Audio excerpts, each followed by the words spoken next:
Alors, nous allons continuer.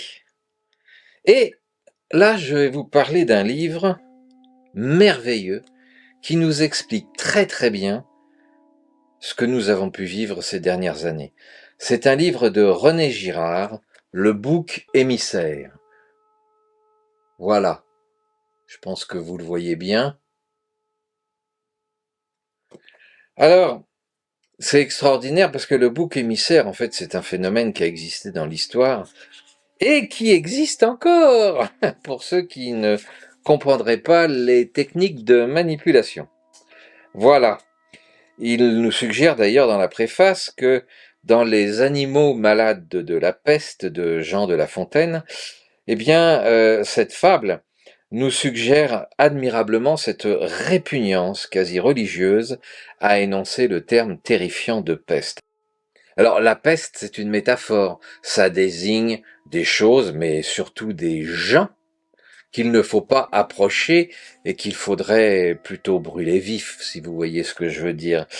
Le fabuliste nous fait assister au processus de la mauvaise foi collective qui consiste à identifier dans l'épidémie un châtiment divin. Le dieu de colère est irrité par une culpabilité qui n'est pas également partagée par tous.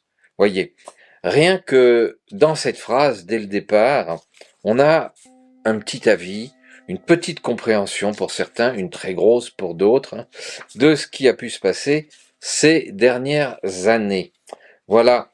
Donc, il y a dans cette notion d'organiser la persécution des gens qui dérangent et d'en faire donc des boucs émissaires et faire en sorte qu'une partie de la société tombe à bras raccourcis sur l'autre et ainsi se déchire, ce qui est beaucoup plus simple pour manipuler.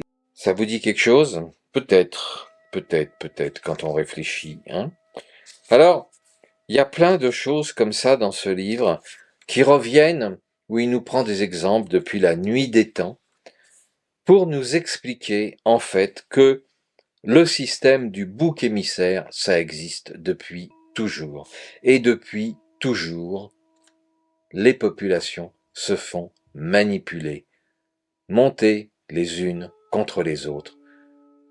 À qui profite le crime? Voilà la question en fait importante, à qui profite le crime? On l'a fait avec des gens qui avaient des infirmités physiques, en repoussant les trisomiques, en repoussant les débiles, en repoussant les tordus, les boiteux. Eh bien, aujourd'hui, on peut constater quand même qu'il y a eu un certain éveil de conscience par rapport à ces gens-là, et de ce fait, ça marche plus. Alors on va chercher d'autres choses. On utilise bien sûr la religion. On utilise aussi bien sûr la couleur de peau. Et on utilise aussi la santé. Parce qu'il y a des gens qui, bien entendu, ont la peste et peuvent contaminer les autres. Mais le pire du pire, c'est que grâce à la perversité, il y a des gens qui ont la peste et des gens qui ne veulent pas être soignés, même s'ils n'ont pas la peste. Voilà. Toute ressemblance, bien entendu, avec des événements vécus ces dernières années, n'est que le fruit du pur hasard. Voilà. Et bien sûr, on rentre dans une notion de barbarie. Il faut rappeler que barbare, l'origine, l'étymologie du mot, ça veut dire l'étranger. Donc, pour pas rester des heures sur cette notion de persécution et de bouc émissaire, et en reprenant les propos et les analyses philosophiques de René Girard, les stéréotypes de la persécution sont indissociables et la plupart des langues, c'est un fait remarquable, ne les dissocient pas.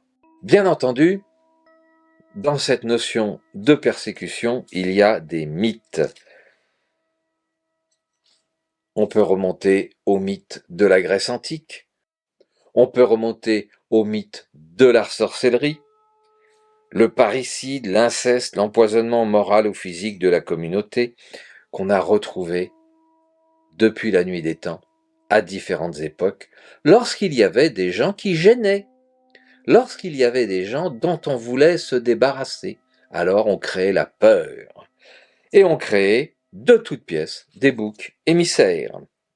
Et dans ce scénario, les persécuteurs croient choisir leur victime en vertu des crimes qu'ils lui attribuent et qui font d'elle, à leurs yeux, la responsable des désastres auxquels ils réagissent par la persécution. On va créer des gens et on va dire bien qu'ils sont porteurs de maladies honteuses et qu'à ce titre, il faut les éliminer. Là, par contre, on a vécu des choses extraordinaires, c'est-à-dire qu'on a dit que des gens qui n'étaient pas malades devaient être éliminés. Bref, je ne vais pas insister là-dessus. Un petit exemple que René Girard cite, les récoltes sont mauvaises, les vaches avortent, personne ne s'entend plus, on dirait qu'on a jeté un sort sur le village. Alors qu'est-ce qu'on fait? Eh bien c'est le boiteux. La chose est claire, c'est le boiteux qui a fait le coup. Il nous faut un coupable. Et quand on n'a pas de coupable, eh bien on va créer un bouc émissaire. Ça permet, pour le bourreau, si on revient au triangle victime, bourreau, sauveur, ça permet pour le bourreau de ne plus être coupable.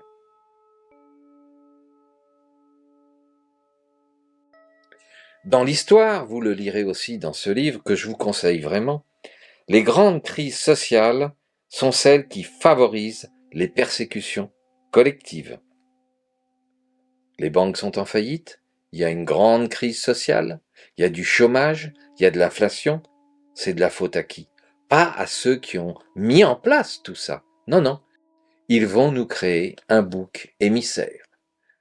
Ce qui est important de comprendre, c'est tant que nous ne serons pas ensemble, regroupés, ce sera l'un d'entre nous ou l'une de nos communautés qui deviendra le bouc émissaire. Alors, si vous voulez bien comprendre tout ce qui se passe, il suffit d'aller relire les mythes, d'aller relire toutes ces périodes de l'histoire et vous allez retrouver en permanence la même chose. Un excellent livre aussi que vous pouvez ajouter à votre lecture, mais je pense que certains l'ont lu. Je crois qu'en France, on le lisait en 5e ou en 4e. C'est La peste de Camus. Très très belle métaphore. Alors je vous dis à bientôt. Et n'oubliez pas, le bouc émissaire de René Girard.